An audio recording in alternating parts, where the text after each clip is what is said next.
శివమహాపురాణంలో కోటి రుద్ర సంహితలు 10 చాప్టర్లు 30 శ్లోకాల నుంచి మిత్రసహ అన్న రాజు ఏదైతే శాపానికి లోబడ్డ తర్వాత ఆ శాప కారణంగా ఇంకా సకల రాజ్యాన్ని విడిచిపెట్టేసి వనాల్లోకి వెళ్ళిపోయాడు. అక్కడికి వెళ్ళినా సరే ఏది చేసినా సరే ఆ బ్రాహ్మణ్ణి చంపిన కారణంగా ఆ బ్రహ్మహత్యాది పాతకాన్ని మాత్రం ఆయన తొలగించుకోలేకపోతున్నాడు. తపస్సులు చేశాడు, వ్రతాలు చేశాడు, యజ్ఞాలు చేశాడు, ఎన్ని ఉపాయాలు ఎన్ని చేసినా సరే దాన్ని మాత్రం విడిపించుకోలేకపోయాడు. ఎక్కడికి వెళ్తే ఎక్కడికన్నట్టుగా ఆయన్ని వెంటాడుతూనే ఉన్నది.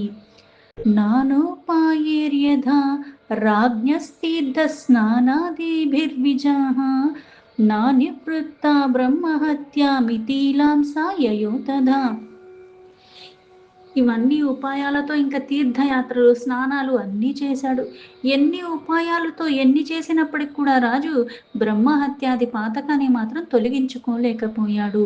ఇంకా ఎన్ని చేసినా పోవట్లేదని చెప్పేసి మొత్తానికి మళ్ళీ మిథిలా నగరానికి అయితే చేరుకున్నాడు.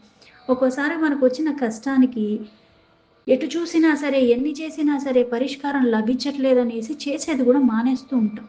కానీ పుణ్యప్రదమైనవి ఇంత చేస్తే అంత వస్తుందా, అంత చేస్తే ఇంత వస్తుందా అని లెక్కలేసుకుని కాకుండా కష్టం అందరికీ వస్తుంది. కాకపోతే ఏది వచ్చినప్పటికి కూడా ధర్మాన్ని తప్పకుండా ధర్మాన్ని పట్టుకుంటూ ఉండాలి. కష్టం వచ్చిందని ఒకలాగా, బాగున్నానని అప్పుడు ధర్మాల గురించి మాట్లాడటం కాకుండా మన పరిస్థితి ఏదున్నా సరే కష్టం అనిపించినా సరే ధర్మాన్ని తప్పకుండా ఆ ధర్మాన్ని ఆచరిస్తూ ఉంటే నీకు వెంటనే ఏమీ మనకి ఫలితం కనిపించదు. కానీ ఈ పుణ్యప్రదమైనవి ఏవైతే చేస్తున్నావో మనకి మార్గాన్ని చూపిస్తుంది. అలాగే జ్ఞానం వైపుగా పయనం అన్నది ఉంటుంది. ఎందుకంటే ఈ వికారాలు తొలుగుతూ ఉన్న కొద్దీ మనకి ఈ అజ్ఞానం అన్నది తొలగిపోతూ ఉంటుంది. ఈ పుణ్యకర్మలు చేస్తూ ఏవైతే ఉన్నాడో అయినా తొలగట్లేదు అనుకున్నాడు, నిరాశకి వెళ్ళినా సరే ఇంకా ప్రయత్నాన్ని విడవకుండా చేస్తూనే ఉన్న కారణంగా మిథిలా నగరానికైతే వెళ్ళాడు. బ్రహ్మోద్యాన గతస్తస్యాశ్రిచ్చింతయా పరయార్థితః దదర్శ మునిమాయాంతం గౌతమం పార్థివశ్చ సహ.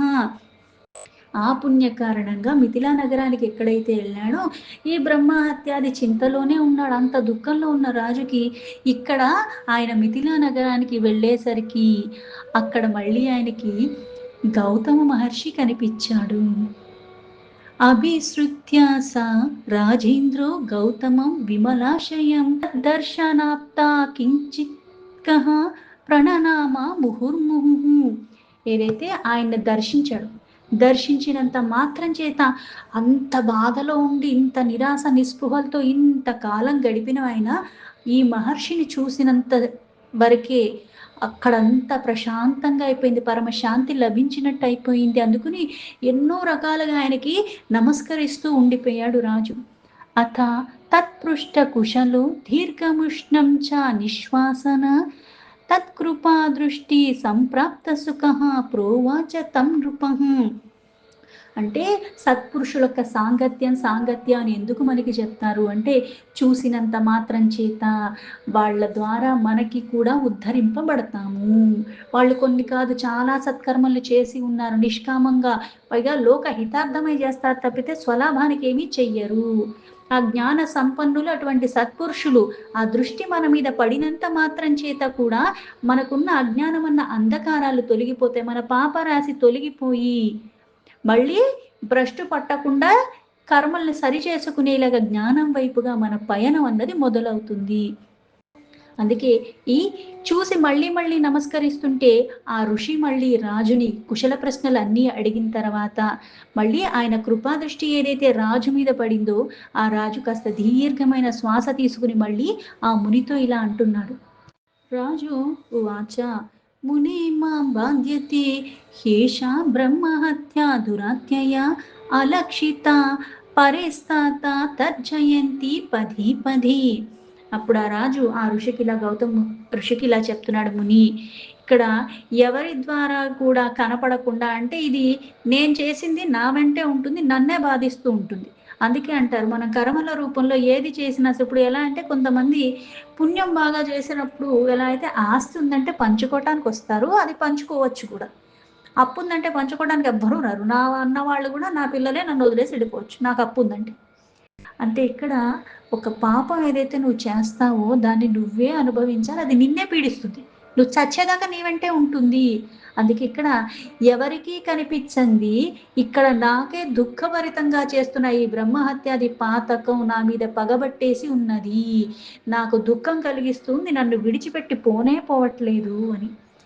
యన్మయా శాపదగ్ధేన విప్రపుత్రశ్చ భక్షితః తత్పాపస్యాన శాంతిర్హి ప్రాయశ్చిత్త సహస్రకేహ. ఈ శాపగ్రస్త కారణంగానే అంటే ఇక్కడ రాక్షస రూపంలో ఉన్నాను, అప్పటికే శాపంలో ఉన్నాడు. ఆ శాపంలో ఉండి రాక్షస రూపంలో ఉండి నేను అప్పుడు చేసింది, నేను ఒక బ్రాహ్మణ్ణి భక్షించేశాను. ఆ పాపం శాంతించలేదు, మళ్ళీ ఇంకో శాపం నాకు తగులుకుంది. ఇలా దాన్ని తొలగించుకోవడానికి కొన్ని వేల ప్రాయశ్చిత్తాలు ఎన్ని చేసినప్పటికీ కూడా ఆ పాపం మాత్రం తొలగిపోవట్లేదు అని. నానోపాయ కృతామేహి తచ్చాంత్యే భ్రమతాముని నా నివృత్త బ్రహ్మహత్య మమ పాపాత్మనః కిము. అందుకే ముని అటు ఇటు తిరుగుతూ ప్రశాంతత ఎక్కడ లభిస్తుందో, నాకు ఏ ఉపాయం పనిచేస్తుందో అనుకుని ఎన్నో రకాల ఉపాయాలు చేసుకుంటూ మహాపాపినైన నేను ఆ బ్రహ్మహత్యాది నివృత్తి చేసుకోలేకపోయాను. అథామి జన్మ సాఫల్యం సంప్రాప్తమివ లక్ష్యే యతస్త్వా దర్శనాదేవ మమానంద భరో భవతు. కానీ ఈరోజు నాకు మీ దర్శన భాగ్యం లభించింది, నా జన్మ సఫలమైపోయినట్టే. ఎందుకంటే మీ దర్శనం కలిగినంత మాత్రం చేత విశేషంగా నాకు ఆనందం ప్రాప్తించిందంటే, ఇంత దీర్ఘకాలం ఇన్ని ఉపాయాలు చేసుకుంటూ అటు ఇటు ఇటు అటు అని ఎన్ని తిరిగినా సరే ఆ ప్రశాంతత అంతకాలం నాకు లేదు. కానీ మిమ్మల్ని చూసినంత మాత్రం చేతే నాకు ఆనందం ప్రాప్తించింది. అధామి తవ పాదాబ్జ శరణస్య కృతేన సహ శాంతిం కురు మహాభాగ ఏనాహం సుఖమాప్నుయాం. అందుకే ఓ ఋషి, అంటే మీ చరణ కమలాల్ని ఆశ్రయించి అవే నాకు శరణం, అంటే నాకు మీరు తప్పితే ఇంకో దిక్కు లేదు. ఇంత పాపకర్మలు చేసి ఉన్న నా పాపకర్మలు శాంతిని ప్రసాదించేలాగా, నాకు సుఖాలు కలిగేలాగా మిమ్మల్ని నేను ఆశ్రయించి మిమ్మల్ని శరణు వేడుకుంటున్నాను అన్నాడు. సూత ఉవాచ ఇతి రాజ్ఞా సమాధిష్ట గౌతమ కరుణాద్రతి సమాధిదేశ ఘోరనామాఘానం సాధు నిష్కృతిం. సూత మహర్షి మళ్ళీ ఆ ఋషిగణములకు ఇలా చెప్తున్నారు. రాజు ఎలా అయితే ఇలా ప్రార్థించాడో గౌతమ మహర్షిని, ఆయన కరుణతో ఆ గౌతమ మహర్షి వెంటనే, అంటే ఇక్కడ ఎటువంటి ఘోర పాపాల నుంచి అయినా సరే ముక్తి కలిగేలాగా ఒక మంచి శ్రేష్టమైన ఉపాయాన్ని ఆ రాజుకి చెప్పారు. అంటే రాజు దానికి ముందు బోల్డ్ చేశాడు. అందుకే మనకేం చెప్తారు, ఏదన్నా సరే గురుముఖత. నీకు తెలిసింది కదా అని ఏది పెడితే అది వైద్యం చేసేసుకుంటూ పోతే కొత్త జబ్బులు వస్తాయి, ఉన్న జబ్బు తగ్గదన్నట్టుగానే అవుతూ ఉంటుంది. తెలుసుకుని చెయ్యటం, తెలిసిన వాళ్ళ దగ్గరికి వెళ్ళటం, వాళ్ళు చెప్పింది చెప్పినట్టుగా చెయ్యటం, అన్నిట్లో సొంత తెలివితేటలు పెడితే అడ్డదిడ్డంగా చేసుకుంటే ఉన్నది పోతుంది కదా, కొత్తవి మళ్ళీ అంటించుకుంటూ ఉంటాం. అందుకని ఆయన శ్రేష్టమైన ఉపాయం రాజుకి చెప్పాను. గౌతమ ఉవాచ సాధురాజేంద్ర ధన్యోసి మహాగేభ్యో భయం త్యజ శివే శాస్తరి భక్తానాం క్వా భయం శరణేషిణాం. గౌతమ మహర్షి ఆ రాజుతో ఇలా, నువ్వు ధన్యుడివి, ఎందుకంటే నువ్వు మహాపాతకం గురించి ఏమీ భయపడక్కర్లేదు, ఇంకా భయాన్నే విడిచిపెట్టేసేయి. ఎందుకంటే అందరి మీద శాసించేవాడు, అందరికీ ఈశ్వరుడు ఆ పరమేశ్వరుడు ఉండగా ఆయన్ని శరణు వేడుకుంటే ఇంకా మనం దేనికి భయపడక్కర్లేదు అని. శృణు రాజన్ మహాభాగ క్షేత్ర మన్యంత ప్రతిష్ఠితం మహాపాతక సంహారి గోకర్ణాఖ్యం శివాలయం. ఓ రాజా, చెప్పేది జాగ్రత్తగా విను. మహాపాతకాల్ని కూడా తొలగించగలిగేది గోకర్ణం అన్న చాలా ప్రసిద్ధి చెందిన ఒక శివక్షేత్రం ఉన్నది. అంటే క్షేత్రాలు ఏవైనా సరే మంచివి అయినప్పుడు కూడా అన్నిలో కూడా కొంచెం విశేషమైనవి కొన్ని ఉంటాయి. తత స్థితిర్న పాపానాం మహద్భయో మహాతామపి మహాబలాభిధానేన శివ సన్నిహిత స్వయం. ఈ గోకర్ణ క్షేత్రంలో పరమేశ్వరుడు మహాబల అన్న నామంతో ఆయనే స్వయంగా విరాజమానుడుగా అక్కడ ఎప్పుడూ ఉంటూనే ఉంటాడు. అందుకే ఎటువంటి పెద్ద పాపాలనైనా పాపరాశులనైనా సరే ఆయన సరి చేసేస్తాడు. సర్వేషాం శివలింగానాం సార్వభౌమం మహాబలః చతుర్యుగే చతుర్వర్ణః సర్వపాపహారకః. లింగ స్వరూపం అన్నది అన్ని శ్రేష్టమైనవి అయితే ఇక్కడ విశేషంగా ఈ మహాబలేశ్వర లింగంలో ఇక్కడ ఏవైతే ఈ మహాబలేశ్వర క్షేత్రంలో ఉన్నాయో ఇక్కడ సార్వభౌమ ఇప్పుడు మనకి రాజులకు ఎక్కువగా వినియోగిస్తూ ఉంటారు. పైగా కొంతమంది సామంత రాజులందరూ కూడా మళ్ళీ ఈ రాజు యొక్క ఆధీనంలో ఉంటారు. ఈయన చెప్పినట్టుగా వాళ్ళు నడుచుకుంటూ ఉంటారు. లౌకికంగా ఒక ఉదాహరణ తీసుకోవాలంటే ఇక్కడ మళ్ళీ పరమేశ్వరుని సార్వభౌమ సామ్రాట్ అంటే ఇక్కడ విశేషంగా అందుకే ఇక్కడ విశేషమైన ఫలితాలు వస్తున్నాయి. అందుకే ఇక్కడ ఏవైతే రాజన్నవాడు 4 ఏవైతే ఉన్నాయో గృహస్థాశ్రమాలు, 4 ఆశ్రమంలో ఉన్న వాళ్ళని, 4 వర్ణాల వాళ్ళని అందరినీ కూడా ఎలా అయితే వాళ్ళ క్షేమాలు అన్నీ చూసుకోవటం, వాళ్ళకి అన్ని రకాలుగా సౌకర్యాలు, వాళ్ళ కష్టాలు తొలగించటం రాజు చేసే ధర్మం. అయితే ఇక్కడ పరమేశ్వరుడు ఇక్కడ అన్ని యుగాలలో కూడా ఇక్కడ విశేషంగా ఉంటూ మళ్ళీ ఒక్కొక్క యుగంలో ఒక్కొక్కలాగా ఉంటాడు. అంటే ఆయనది ఎప్పుడూ ఆ పరమాత్మ తత్వం అయినప్పటికీ కూడా ఇక్కడ 4 వర్ణాల్లో మారుతూ ఉంటాడు. ఒక్కొక్క యుగంలో ఒక్కొక్క రంగులో ఉంటాడు. ఆయన ధరిస్తూ ఉంటాడు. అయితే ఏ రంగులో ఉన్నప్పటికి కూడా ఆ యుగానికి తగ్గట్టుగా ఆయా పాపాలు ఏవైతే ఉన్నాయో అన్ని రకాల పాపాల్ని కూడా ఆయన నశింపచేస్తాడు. పశ్చిమ బుధి తీరస్థం గోకర్ణం తీర్థముత్తమం తత్ర స్థిత శివలింగం తన్మహాపాతకనాశకం. పశ్చిమ సముద్ర తీరం దగ్గర ఉత్తమమైన గోకర్ణ తీర్థం ఉన్నది. అక్కడే నేను చెప్పిన శివలింగం ఉన్నది. అది మహాపాతకాల్ని సహితం నశింపచేస్తుంది. తత్ర గత్వా మహాపాపాః స్నాత్వా తీర్థేషు భూరిషః మహాబలం చ సంపూజ్య ప్రయాతాః శంకరం పదం. ఏ పాపం చేసి ఉన్న మహాపాపులు సైతం అక్కడికి వెళ్ళి అన్ని తీర్థాల్లో కన్నా ఇక్కడ మళ్ళీ మళ్ళీ ఏదైతే అక్కడికి వెళ్ళటం పరమాత్మ మీద భక్తితో స్నానం చేస్తున్నారో ఆ బలేశ్వరుణ్ణి నిష్టగా పూజించుకుంటున్నారో వాళ్ళకి తప్పకుండా శివపదమే ప్రాప్తిస్తుంది. తత్త్వమపి రాజేంద్ర గోకర్ణం గిరిశానయం గత్వ సంపూజ్య తల్లింగం కృతాకృత్యాత్వమానుప్యయః. అంటే కొన్ని నిజంగా కొన్ని క్షేత్రాలకు వెళ్ళిపోయి మనం కొన్ని చేసేస్తే అన్నీ పోతాయి అంటే మనం వెళ్ళాలనుకునే డబ్బులు ఉన్నాయి, అది ఉన్నాయి, ఇది ఉన్నాయి, పలుకుబడి ఉంది అన్నీ అనుకుంటాం, వెళ్ళలేము. నిజంగా నీకు అక్కడ తీరిపోయే సమయం ఆసన్నమైనప్పుడే నీకు ఎంత కోరిక బలంగా ఉన్నా సరే అది వచ్చినప్పుడు తప్పితే నువ్వు వెళ్ళలేవు.